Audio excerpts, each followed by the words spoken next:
नमस्कार दोस्तों।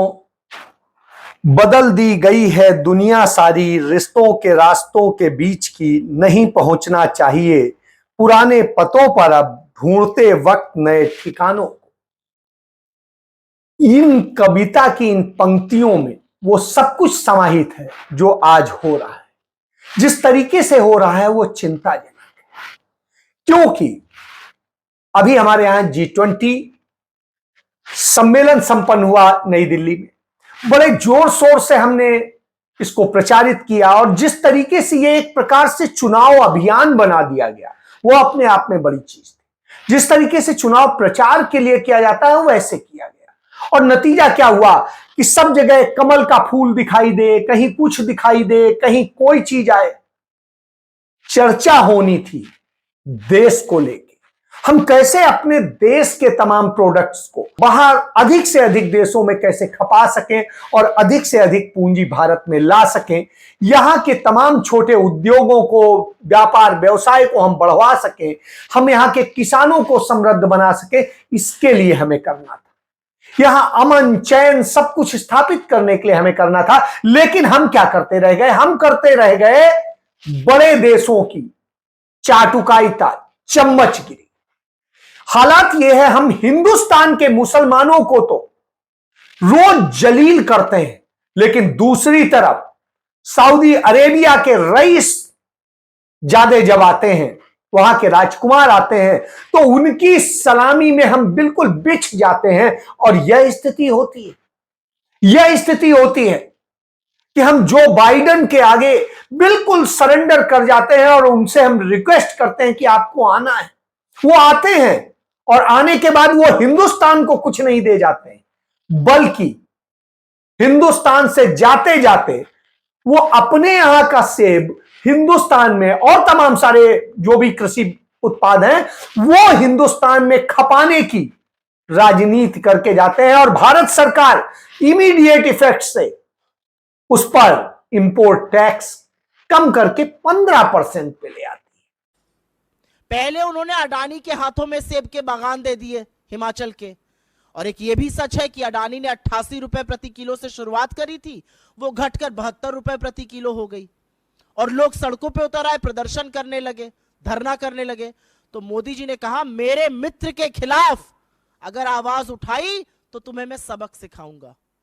तो जो कमिटमेंट उन्होंने अडानी से करी थी उसको पूरा करने के लिए, जो कमिटमेंट उन्होंने अमेरिका से करी थी उसको पूरा करने के लिए अपने किसानों पर हल्ला बोल दिया है, अपने किसानों पर प्रहार कर दिया, अपने किसानों पर चाबुक चलाने का काम कर दिया है। मुझे इसके अलावा और कोई कारण नजर नहीं आता कि क्यों हम वॉशिंगटन एप्पल पर इंपोर्ट ड्यूटी घटाकर महज 15% कर देंगे, जिसको 100% करने की बात मोदी जी करते थे। गुजरात का मुख्यमंत्री और देश का प्रधानमंत्री, इतना विरोधाभास है उनकी बातों में कि जिस तरह की स्थिति करते हैं उससे क्या होता है कि यहां का किसान मरेगा, यहां का बागवान मरेगा, यहां का उत्पादक मरेगा। और यही स्थिति हमने की है। इसी तरीके से हम चीन को फायदा देते हैं। चीन का प्रोडक्ट हमारे यहां किस तरीके से खप रहा है, नंबर 1 में भी, नंबर 2 में भी। और दूसरी तरफ हम इतना बड़ा व्यापार घाटा उठाने के बाद उसके प्रोडक्ट को समाहित कर रहे हैं, हम अपने यहां उत्पादन बढ़ाने पर काम नहीं कर रहे। इसके कारण कितनी तबाही है, हमारे देश का रोजगार छिन रहा है, सब कुछ छिन रहा है। इकोनॉमी का एक मॉड्यूल होता है और वो कहता है कि जब जीडीपी बढ़ती है तो रोजगार उससे 4 गुना ज्यादा बढ़ता है। लेकिन हिंदुस्तान में उल्टा हो रहा है, जीडीपी जितना बढ़ने की बात की जाती है उसके सापेक्ष में यहां रोजगार 10 गुना घट जाता है।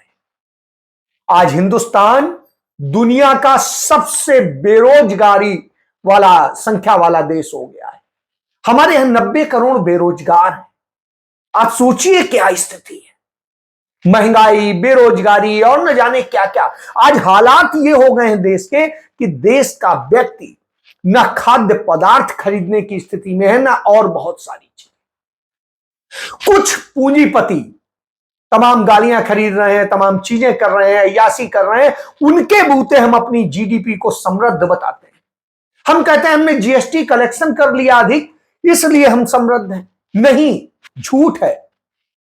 जब किसी चीज की महंगाई होती है तो निश्चित रूप से उस पर जीएसटी भी बढ़ जाता है, नंबर एक।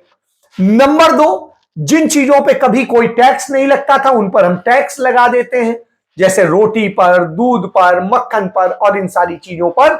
तो साहब, पेशाब पर, शौचालय के इस्तेमाल पर आप समझ सकते हैं। जब हम यह करते हैं तो यह बताता है कि ऐसे जीडीपी बढ़ाई जा रही है, ऐसे जीएसटी कलेक्शन बढ़ाया जा रहा है और ऐसे ही हम तमाम तरह के टैक्स वसूल करते हैं। यानी हम आपका खून चूसेंगे, इंजेक्शन लगा के भी निकालेंगे, यह दशा है। आप हिमाचल की बात करें, हिमाचल किस तरह से तड़प रहा है। तमाम बाढ़ की विभीषिका ने उसे बर्बाद कर दिया है। देश के तमाम हिस्सों में तमाम तरह के, कहीं सूखा पड़ा, कहीं पे इस तरह से बाढ़ आई और सब कुछ हुआ। मौका था जो डिजास्टर मैनेजमेंट का नेशनल डिजास्टर पॉलिसी है उसके तहत उसे नेशनल डिजास्टर घोषित करना चाहिए था उस राज्य को, लेकिन नहीं किया गया और नहीं किए जाने के कारण भारत सरकार ने उसको कोई इमदाद नहीं दी। ये वही हिमाचल है जहां पर एक साल में 2 दर्जन बार हमारे देश के प्रधानमंत्री गए और उनके सैकड़ों नेता गए, जो बड़े नेता हैं सब गए, राष्ट्रीय अध्यक्ष वहां से हैं और कहते थे हमें तो बड़ी केयर है, हमें तो बड़ी चिंता है। और जब हिमाचल इन दर्द को की स्थिति में है तो एक पैसे की मदद देने को तैयार नहीं। हमारी तरफ से जो प्रदेश सरकार का है सब कुछ, प्रदेश सरकार की तरफ से तो खूब प्रयास हुए हैं। आप जानते नहीं हैं, मुख्यमंत्री जी भी, मंत्री सारे हमारे मंत्री विधायक सब ग्राउंड पे ही रहे और उन्होंने लगातार पूरी कोशिश की और कर रहे हैं। केंद्र सरकार की तरफ से अगर ये नेचुरल डिज़ास्टर मतलब राष्ट्रीय आपदा घोषित हो जाए तो इससे बहुत फ़ायदा हो सकता है, मदद हो सकती है। क्योंकि हम जितना भी करना चाहते हैं, पूरा प्रयास भी करें, तब भी जितनी आपदा आई है और जितना नुकसान हुआ है उसको एक्चुअली पूरा भरने के लिए केंद्र सरकार के बिना नहीं हो पाएगा। तो मेरा तो अपील है केंद्र सरकार से कि इसको नेशनल डिज़ास्टर घोषित करें। और एक और अपील है कि जो यहाँ के बागवान हैं और किसान हैं उनकी मदद के लिए भी जिस तरह की पॉलिसियाँ निकाल रहे हैं, जैसे आज ही मैंने पढ़ा कि शायद जो अमेरिकन सेब है उस पर 35% से 35% से 15% गिरा दिया है जो ड्यूटी है। इसका मतलब है कि उनके लिए यहाँ पे आयात करना आसान होगा, तो हमारे किसानों का क्या होगा। और उसी तरह से शिमला में जो सेब की पेटियाँ हैं उनको ख़रीदने का जो दाम है वो कम कर दिया है कुछ बड़े उद्योगपतियों ने, इससे भी नुकसान है। पहले से ही आपदा है, इतना नुकसान हो रहा है।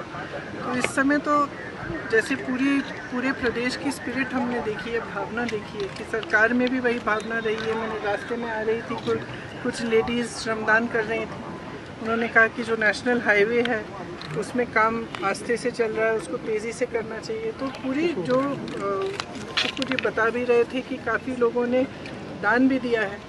कुछ रास्ते में कुछ लोगों ने रोका, उन्होंने भी, किसी ने 5 लाख का चेक दिया, 1 लाख का दिया। ये भावना जो है, ये जो हिमाचल की भावना है, जनता की भावना है कि एकजुट होकर आपदा का सामना कर रहे हैं, उसी भावना से जुड़ी हमारी सरकार की भावना है। आज प्रियंका गांधी वहां है और प्रियंका गांधी ने जिस तरीके से उन क्षेत्रों का पूरा दौरा किया और सबके साथ में मुख्यमंत्री और सबके साथ में मिलकर कैसे उसकी मदद की जाए, कैसे हिमाचल को संबल दिया जाए, इसके लिए तमाम राज्यों ने मदद दी है हिमाचल को, लेकिन केंद्र सरकार मदद देने को तैयार नहीं है, जिसकी नैतिक जिम्मेदारी है, कानूनी जिम्मेदारी। तो यह भारत हमने बनाया है और यह भारत बना रहे। उधर राहुल गांधी यूरोप में है, यूरोप की यूनिवर्सिटीज में लेक्चर दे रहे हैं, लगातार दे रहे हैं। कल भी उन्होंने रात को, जो हमारे यहां के लिए रात वहां के लिए दिन था, वहां पर उन्होंने लेक्चर दिया और उस लेक्चर में वहां के स्टूडेंट्स थे, प्रोफेसर्स थे, सिविल सोसाइटीज के लोग थे और उन सबको उन्होंने देश की अर्थव्यवस्था और सारी चीजों पर चर्चा की। उन्होंने बताया कि कैसे भारत दुनिया का सबसे बड़ा लोकतांत्रिक देश और किस तरीके से इसको लोकतंत्र बनाया गया। पंडित नेहरू ने जब इसे लोकतंत्र बनाने का फैसला किया तो पूरी दुनिया अचंभित थी, क्योंकि दुनिया में कोई ऐसा देश नहीं था जहां पर सभी को निर्वाचन का अधिकार हो। कहीं पर पुरुषों को था, कहीं पर महिलाओं को नहीं था, कहीं पर दलितों और पीड़ितों को नहीं था, कहीं पर आदिवासियों को नहीं था, कहीं पर किसी को नहीं था, लेकिन हिंदुस्तान में हर शख्स को दिया गया। यह अधिकार देने के बाद हमने किस तरीके से उसे सजोया, किस तरीके से हमने एक लोकतंत्र का मंदिर तैयार किया। 1952 के पहले चुनाव से लेकर अब तक के चुनाव हमने एक लगातार प्रोग्रेसिव अंदाज में हमने लोकतंत्र को बनाया है, स्थापित किया है।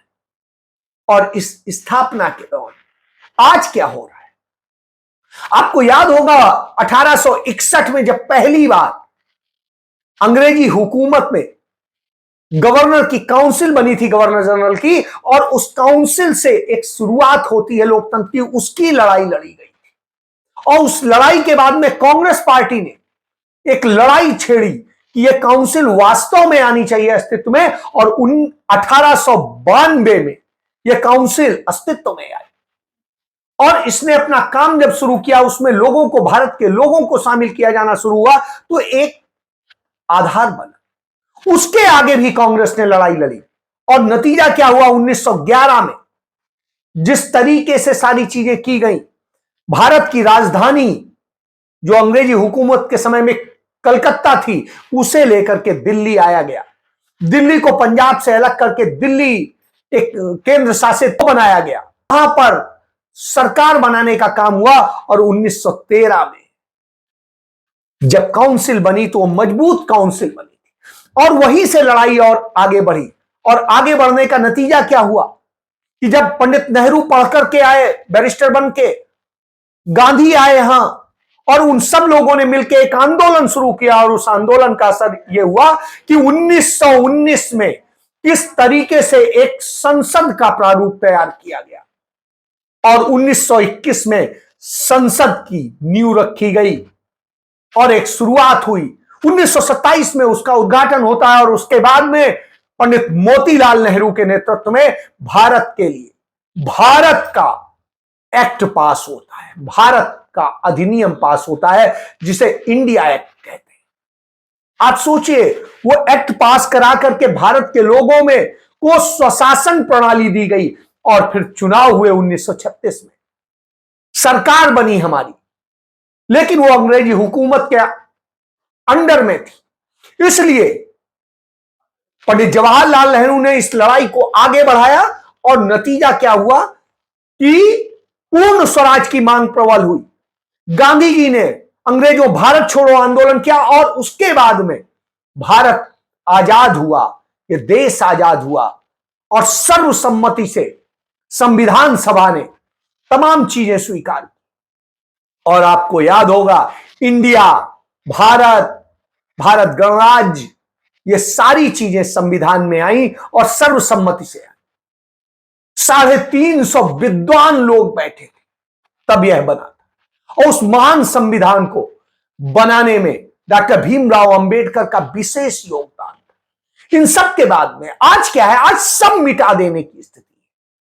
हमें जिस तरह का राष्ट्र बनाया गया था, जिस तरह का गणराज्य बनाया गया था, जिस तरह का इंडिया बनाया गया था, वो सबको समाहित करने वाला था, उसमें सब कुछ रखा गया था। लेकिन आज क्या है, आज स्थिति है कि सबको खत्म कर दो, सिर्फ हम ही हम, मैं हूं, मैं एक अकेला।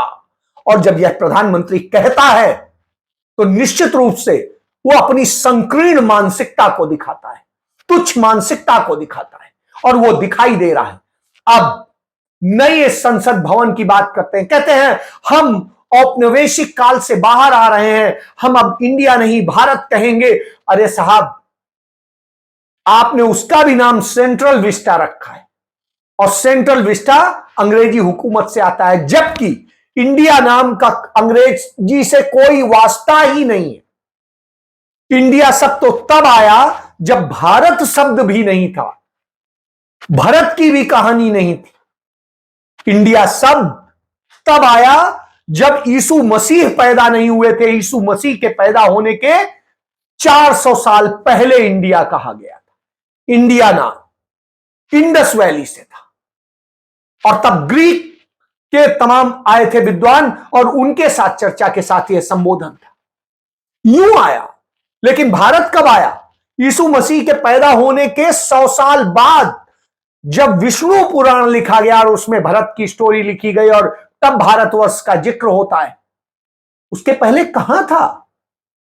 तो तमाम झूठ परोस लीजिए, यदि आप सच पर जाएंगे तो कहीं नहीं टिकते। इसलिए आप नफरत पे जीते, और नफरत का आपका असर यह है कि पूरी देश को आप जला रहे हैं। और अब नफरत का असर यह है कि आप नई संसद में जो ड्रेस चेंज कर रहे हैं, उस ड्रेस में आप अपना चुनाव निशान लोगों के ड्रेस में रख रहे हैं, तमाम जगह लगा रहे हैं कि बस अब तो भारतीय जनता पार्टी ही है, अब यही हमारा वाला कमल, असली कमल नहीं है।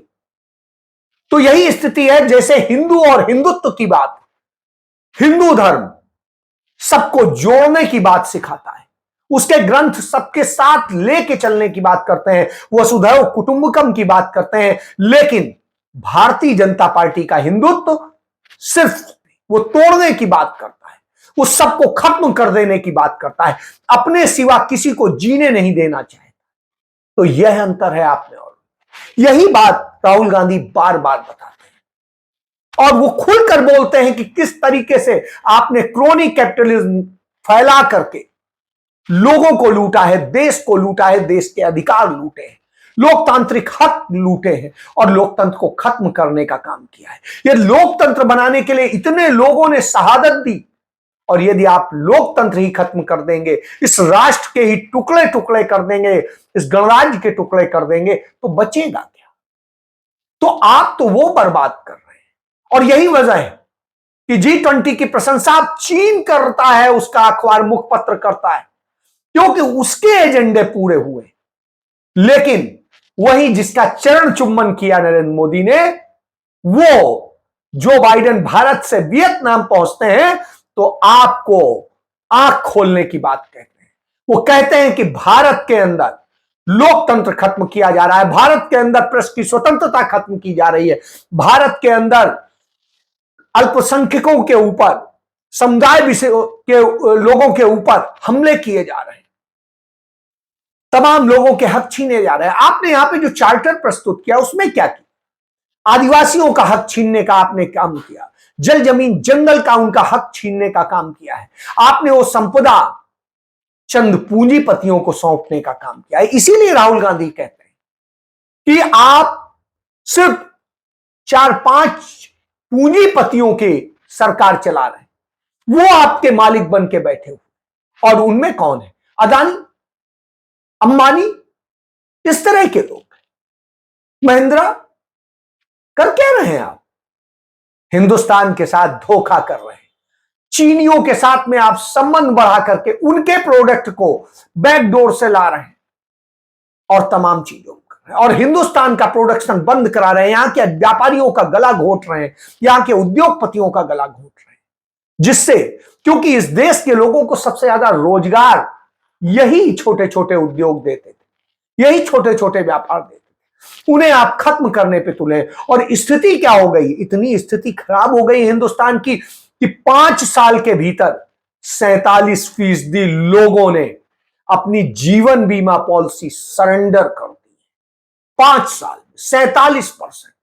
यानी अब लोग इतना परेशान हैं कि उसकी किस्तें नहीं भर सकते। कैसे अब करें? यह हालत है।